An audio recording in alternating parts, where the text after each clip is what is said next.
Marking Period 1 Publishing Project by Angelica and Fiona. Introduction. How did the Institute of Slavery change and stay the same from the 1600s to the 1700s, and how did the country benefit from it? Theme, race, work, skill, change, and continuity. Since slavery goes way back to 1619, we decided to break it up into different parts and discuss how slavery worked for each block before we mention the changes and the continuities.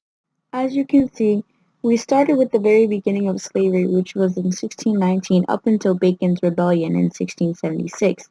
Then we have slavery post-Bacon up to Stono Rebellion in 1739 and slavery from 1739 to the 1800s.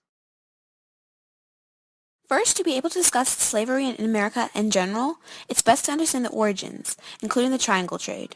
This known system of trading helped with the shipment of thousands of African slaves to the Americas, and more specifically North America.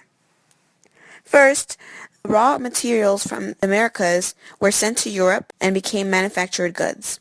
There, these manufactured goods would go over to Africa, where African slaves would be traded and be sent off to the Americas. Slavery in North America began in 1619 where slaves were brought from Africa to the colony of Jamestown to help with the production of crops like tobacco. The reason Native Americans weren't relied on for labor was because of the triangle trade. It brought smallpox from Europe to the Americas and killed off a large portion of natives, making it hard for the colonists to use them. 1619 to 1676, the era of indentured servitude.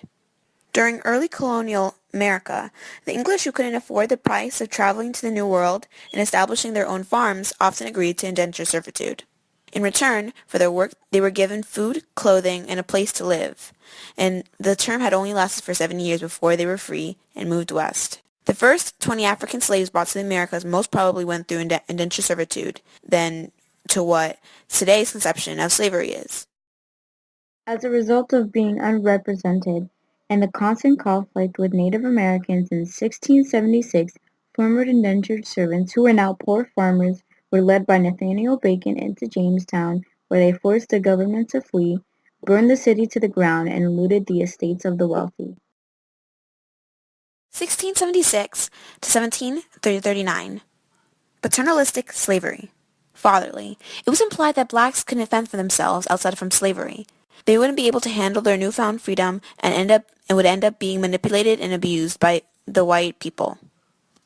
Society deemed them as children, and their actions were justified as being fatherly. In due part, there were increases of the importation of slaves now that the terms of the indentured servants were expiring. Slavery was now inheritable and for life. Now we compare slavery before and after Bacon's Rebellion. Slavery before Bacon was not inheritable.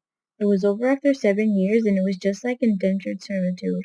Slavery after Bacon, however, was very different. Instead it was inheritable, it was for life, and it was marked by a sense of paternalism as the institute grew. However, slavery continued to be a reliable source of labor since it was free and helped the economy. 1739, Stono Rebellion. On September of 1739, a slave uprising led by the slave Jemmy called for their freedom and organized a band of fellow slaves along the Stono River and slaughtered overseers and white colonists, cumulating about 60 deaths. The result brought upon a fear of slave uprising and a series of measures were made to prevent them. Stono's rebellion brought great changes to slavery. From 1739 and onward, slavery was driven by a sense of fear. It was cruel and inhuman due to its limits on slave civil rights and had harsh punishments. The Negro Act of 1740 made it illegal to educate slaves, have them in large groups, allow them to earn money, or to move around freely. Slaves were taught Christianity in hope that it would make them docile. Slave imports were restricted in fear of another uprising, and it was believed that slaves who grew up in slavery were less likely to rebel, and the more of them there were, the more likely they were to fight back. Changes and continuities. Slavery before Stono and slavery after Bacon's Rebellion have major differences. While slavery from 1676 to 1739 was marked by a sense of paternalism and was eager to import more slaves, slavery after 1739 to 1800 restricted these new imports and were driven by fear to make slavery cruel and inhumane. The continuities, however, was that slavery was inheritable for life and was a main source of labor for America. 697,897 slaves were accounted for in the United States in 1790. Republicanism and its cultural effect. In the late 18th century, Republican culture has arisen and changed American culture forever.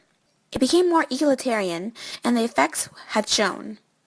An increase of manumissions, especially in the North, where labor is much more prevalent and in need. The South surprisingly had 10% and 50% of the manumissions by 1795, however ended once the invention of the cotton gin. Although slavery was an institute that stripped people of their natural and civil rights, it benefited the country in economical, political, and social ways. Slavery's economic benefit was the main reason as to why Southern states held on to it for so long and went so far to defend it. It was the South's main source of economic success since it was basically free labor. The Three-Fifths Compromise was slavery's political benefit. Because slaves counted as three-fifths of a person, they helped determine how many representative states would get, which benefited the Southern states because they had lots of slaves. However, they also determined tax distribution. Slavery's social benefit came from the Southern view of hegemonic liberty.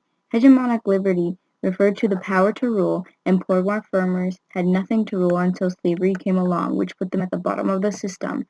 Once slavery was there, they had things to rule and had some sort of liberty and were no longer at the bottom of the triangle. What's more to come in the next 60 years on the changing continuity of slavery? Find out in the next blogs.